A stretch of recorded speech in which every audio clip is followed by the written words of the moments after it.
কে রে আব্দুল্লাহ, বিল্লালে গেল কিসের জন্য? মারুফে কি বিল্লালের কিছু কইছে ফোনের জন্য?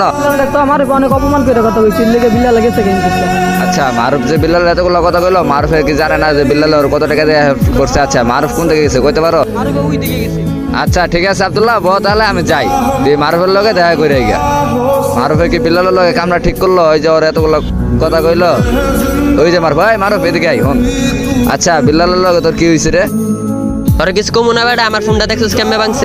আচ্ছা, তুই একটা সাধারণ ফোনের জন্য বিল্লালের লগে এই ব্যবহারটা করলি, তোর কিন্তু একদমই ঠিক হয় নাই মারুফ। দেখ, আমার বন্ধু বান্ধব বসছিল, ওর সামনে তুই কতগুলো কথা কইছ। বিল্লালের তুই যখন টেকে চাইছিস বিল্লাল তখনই তোরে দিছে, না করে নাই কা। আর তুই আজকে একটা ফোনের জন্য বিল্লালের কতগুলো কথা কইলি, অপমান করলি সবার সামনে। আচ্ছা এখন কি করবো? কি করবি মানে? চল বিল্লালের বাসায় গিয়া বিল্লালের রাখ দিই গা, চল। এই বিল্লাল, তুমি বাসায় আছো? বাসা থেকে বাইরাও। আচ্ছা, বাইরেই তো আছি।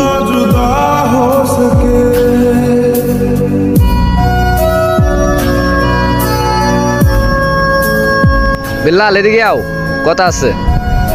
আচ্ছা বিল্লাল, মারুফে যে তোমার এতগুলো কথা কইছে, তুমি কি রাগ করছো? আচ্ছা বিল্লাল, তুমি কি ওর কথায় মন খারাপ করছো? কিন্তু তুই জানোস তো যে 2 মাস হয়েছে ফোনটা কিনছি, এর মাঝখানে তুই ভাঙ্গা ফেলাইছিস, মাথাও গরম হয়ে গেছে, সবার সামনে তোর অনেক কিছু বললে ফেলাইছি। বন্ধু এটার লাগে আমার মাফ করে দিস রে।